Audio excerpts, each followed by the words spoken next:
السلام علیکم، بسم اللہ الرحمن الرحیم۔ آج میری ویڈیو کا عنوان ہے جنت سے جوڑے آنا۔ ماہ رمضان المبارک کی آخری تاریخ تھی۔ حسنین کریمین کا بچپن کا زمانہ تھا۔ سیدۃ النصار عالمین رضی اللہ تعالی عنہ امور خانہ داری سے فارغ ہو کر نماز کے لیے مصلی بچھاتی ہیں۔ ادھر دونوں شہزادے والد محترمہ کی خدمت اقدس میں حاضر ہو کر عرض کرتے ہیں، اے امی جان، صبح عید کا دن ہے۔ مدینے کے لوگوں کے بچے نئے نئے لباس پہنیں گے، کیا امام الانبیاء کے نواسے نئے کپڑے نہ پہنیں گے؟ بچوں کے سوال سے ماں کی ممتا تڑپ گئی۔ بچوں کو تسلی دی گئی کہ میرے بیٹو، کوئی فکر کی بات نہیں، تمہیں بھی انشاءاللہ نئے جوڑے مل جائیں گے۔ سیدۃ النساء نے نماز سے فارغ ہو کر بارگاہ رب العزت میں دستے سوال دراز کیا اور عرض کیا، یا اللہ، تیرے نبی کے نواسوں نے مجھ سے نئے کپڑے مانگے ہیں۔ اے مولا، میں نے ان سے وعدہ کر لیا ہے۔ اے میرے مولا، میرے اٹھے ہوئے ہاتھوں کی لاج رکھ۔ پھر نماز فجر کے بعد دعا مانگ کر جب فارغ ہوئی تو کسی نے دروازہ کھٹکھٹایا۔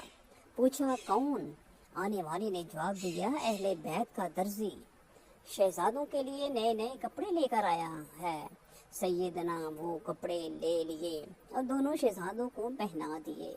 سرکار دو عالم صلی اللہ علیہ وسلم تشریف لائے تو فرمایا، بیٹی، کیا تمہیں معلوم ہے کہ یہ کپڑے کون لے کر آیا تھا؟ عرض کیا، ابا جان، آپ ہی بتا دیں۔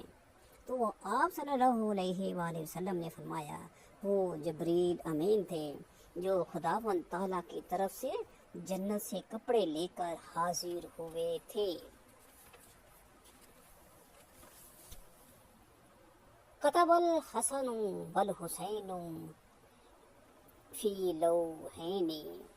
حضرت حسن اور حسین رضی اللہ تعالی عنہ نے تختیاں لکھی، پھر آپس میں ایک دوسرے سے کہا کہ میرا خط اچھا ہے۔ پھر فیصلہ کرانے کے لیے رحمت للعالمین خاتم النبیین صلی اللہ علیہ وآلہ وسلم کی بارگاہ مقدسہ میں حاضر ہو گئے اور عرض کیا، نانا جان، آپ فیصلہ فرمائیں کہ ہم دونوں میں سے خط کس کا اچھا ہے؟ حضور پاک صلی اللہ علیہ وآلہ وسلم نے فرمایا، جاؤ اپنے ابا جان علی کے پاس چلے جاؤ اور ان سے فیصلہ کرواؤ۔ پھر حضرت علی کے پاس حاضر ہوئے اور عرض کیا، ابا جان، آپ فیصلہ فرمائیں کہ خط کس کا اچھا ہے؟ انہوں نے کہا کہ اپنی امی جان کے پاس جاؤ اور ان سے فیصلہ کراؤ۔ دونوں شہزادے سیدۃ النساء کی خدمت عالیہ میں عرض کرنے لگے، امی جان، ہماری تختیاں دیکھ کر فیصلہ فرما دیجئے کہ خط کس کا اچھا ہے۔ حضرت فاطمہ نے سوچا کہ اب میں کس کو کہوں کہ تیرا خط اچھا ہے۔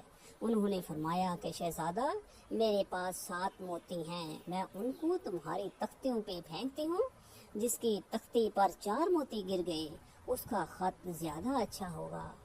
جب انہوں نے تختیاں پھیلائیں تو حضرت فاطمہ نے موتی اچھال کر پھینکے تو 3 حضرت امام حسن اور 3 حضرت امام حسین کی تختی پر گرے، اور 7واں موتی اللہ تعالیٰ کی قدرت سے فضا ہی میں معلق ہو گیا۔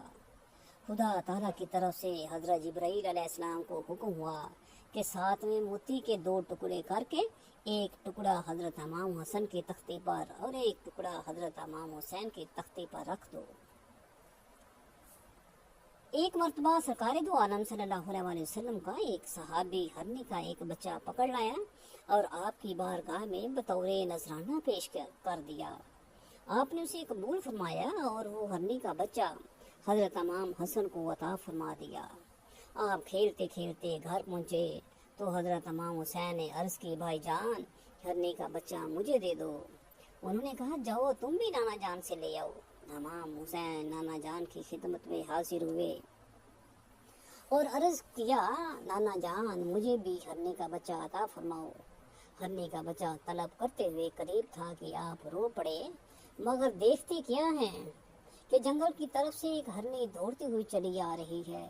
اور پھر سرکار دو عالم صلی اللہ علیہ وسلم کے حضور میں حاضر ہو کر عرض گزار ہوئی کہ یا رسول اللہ، پہلا بچہ جو آپ کے پاس پہنچا وہ بھی میرا تھا، اب یہ جو دوسرا بچہ میں خود لے کر حاضر ہوئی ہوں اسے بھی قبول فرما لیجیے۔ محبوب، میں اپنے بچوں کی جدائی تو برداشت کر سکتی ہوں، لیکن تمہارے حسین کا رونا میں برداشت نہیں کر سکتی۔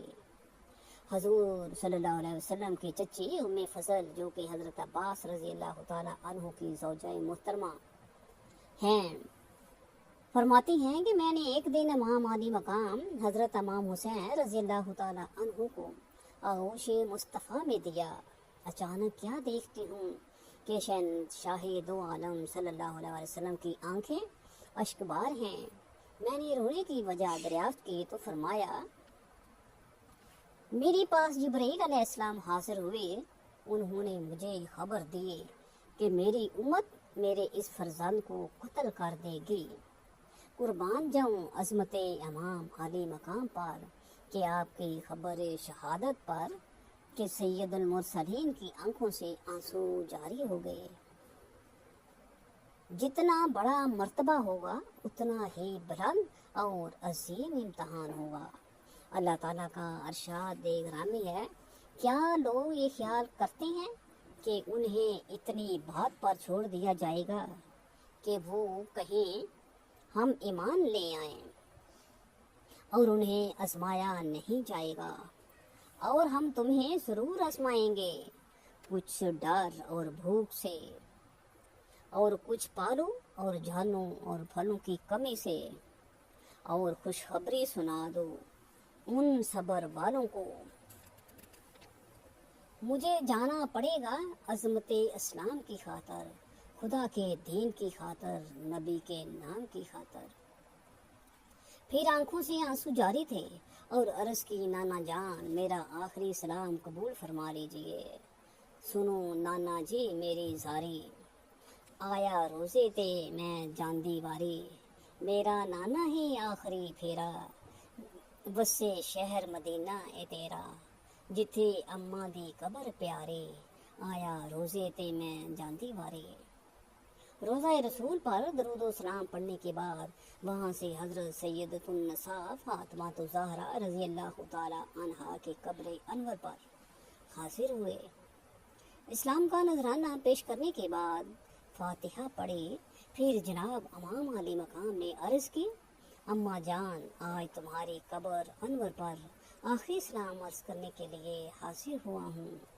اماں جان تمہیں قرآن پڑھ کر سلایا اور درود پڑھ کر جگایا۔ اماں جان آج تیرے نازوں پیاروں کا پالا ہوا مدینہ سے دور جا رہا ہے، تیری تربتی انور سے جدا ہو رہا ہے۔ آنکھوں سے آنسو جاری تھے۔ عرض کی، میری پیاری امی جان مجھے جانے کا غم نہیں، تیرا حسین موت سے نہیں ڈرتا۔ امی جان میں اس لیے رو رہا ہوں کہ نانا جان کا مدینہ چھوٹ رہا ہے، ماں کی قبر کی زیارت سے محروم ہو رہا ہوں، بھائی حسن کے قدموں سے دور جا رہا ہوں۔ پیاری امی جان آپ نے کبھی کسی سائل کا سوال رد نہیں فرمایا، آج تیرا حسین تجھ سے فریاد کرتا ہے، میرا آخری سلام قبول فرما لو، مجھے تسلی دے دو، میرے لیے دعا فرما دو کہ میں امتحان میں کامیاب ہو جاؤں۔ میری تھکی ہوئی باہوں پر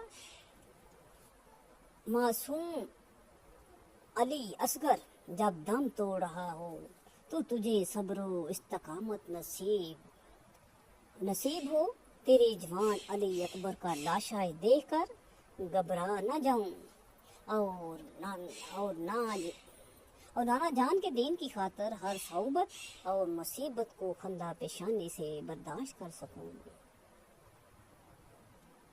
آشکانی را از بلا صد را، آشکانی را از بلا صد راحت است۔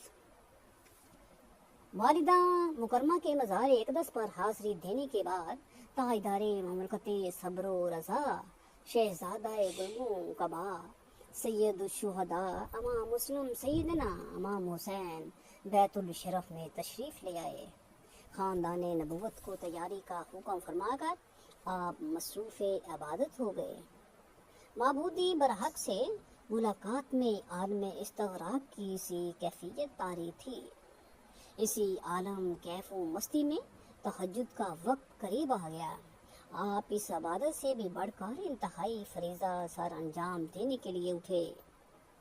جائے نماز کے قریب ہی 9-10 سال کی بیمار بچی لیٹی ہوئی تھی، جس کی جگر گداز اور دل فگار کراہیں دل کو تڑپا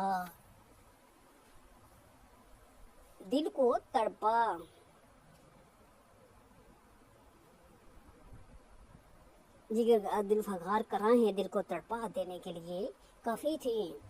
آپ نے اٹھ کر بچی کے سر پر ہاتھ پھیرا تو یوں محسوس ہوا جیسے انگاروں پر ہاتھ رکھ دیا گیا ہو۔ آپ نے جلدی سے ہاتھ اٹھا کر نبض دیکھی تو آپ تڑپ کر رہ گئے۔ بخار اس قدر تیز تھا کہ اس کی حدت سے آپ کا دل پگھل کر آنسوں کی صورت اختیار کر گیا۔